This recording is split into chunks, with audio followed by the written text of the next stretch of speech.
Dr. Martin. Very briefly, I think there are a lot of essential human values that the whole of humanity share all around the world. Having said that, I think there are regional variations and uniqueness and specificity when it comes to culture, values, norms, and beliefs. Libya is not the same as Finland or Singapore or Chile. So Libya has its own unique culture and values. Libya essentially is an Islamic country. That means everybody believes in Islam. Because of that, Libya as a population is conservative and religious. However, Libyans are also open-minded and moderate, and therefore I don't think Libyans will ever accept to be totally secular, nor accept to be by a theology or the religious clergy to control everything. I think Libyans would want to live in harmony and in tune with their religion and their beliefs and in peace with Islam. That's the one thing. The other thing is, I think is very important as a social contract.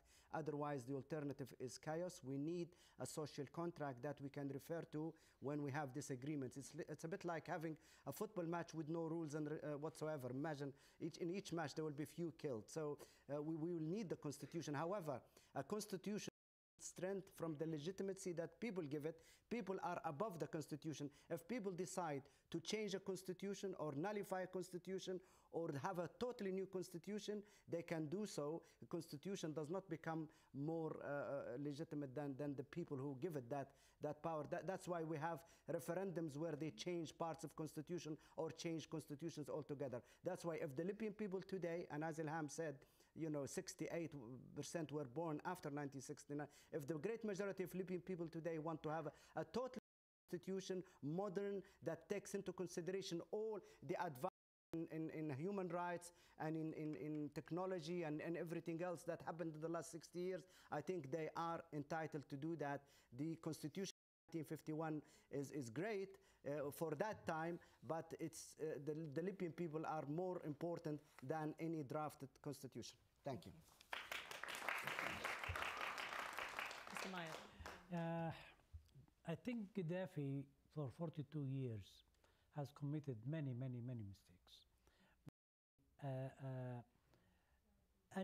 Everything that you can imagine, it's bad for the country, he did it.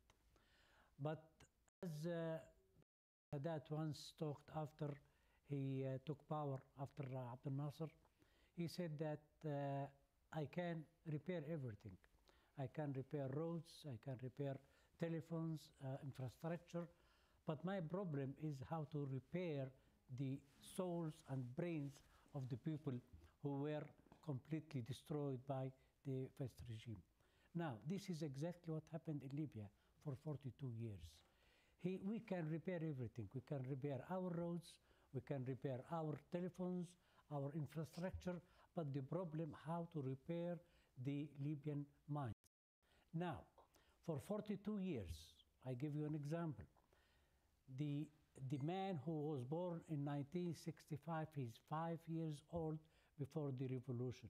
He is now 47 years old. I have met many people.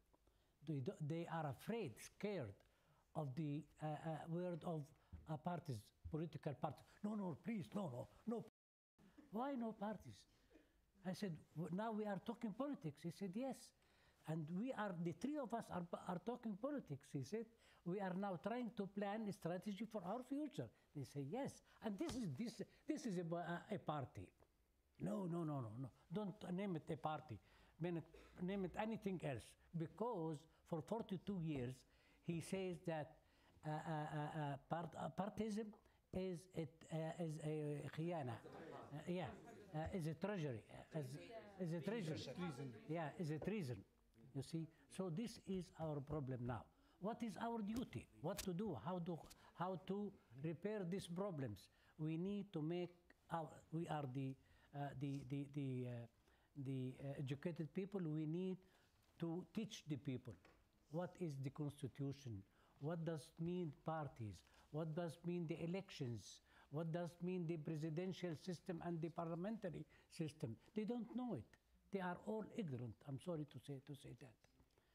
Then our duty is to make people know all these expressions and try to call for their rights. Thank you.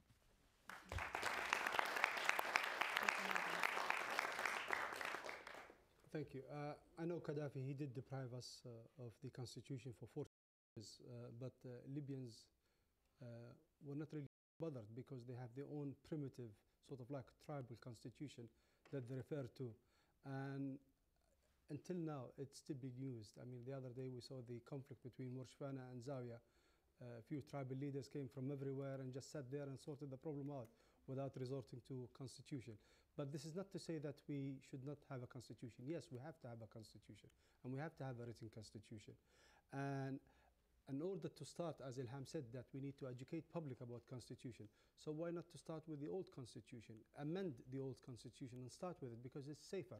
Instead of just trying to draft new constitution, try to stir trouble in the way at a critical and a very sensitive time. And this will save us the trouble that we can do without.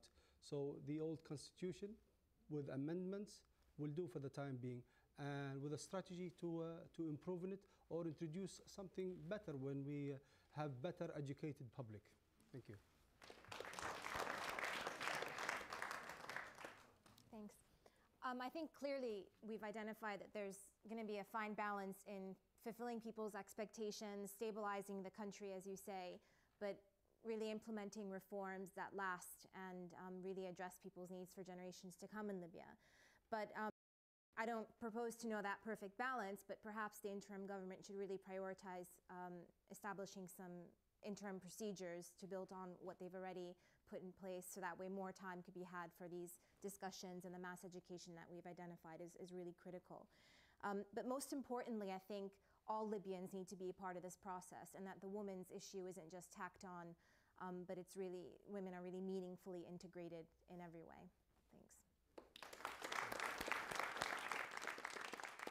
Thank you very much to everyone this evening for their contributions and for staying so late for such a continued lively debate. Thank you, Professor Sir Geoffrey, for, I think you'll all agree, a very informative and thought-provoking discussion, and our panelists for a very, very stimulating discussion. There have been a number of questions about recommendations, next steps, where this dialogue will go. I wonder if I could just hand over to Khaled Al-Mayat of LPI to say a few final,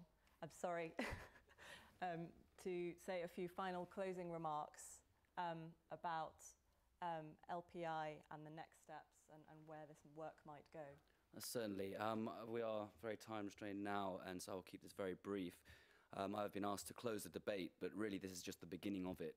And LPI plan to do a series of events over the coming months with debates on different subjects, all relative to the future of the Libyan people. I would like to thank Sir Geoffrey Jowell for the great paper he's created, for the panelists who have come to talk today, and of course to you, the audience. And on a final note, as a distinguished American presidential candidate recently said, Libya, it's all twirling in my head. And I hope after tonight it will be twirling in all of our heads. Thank you very much, and good night.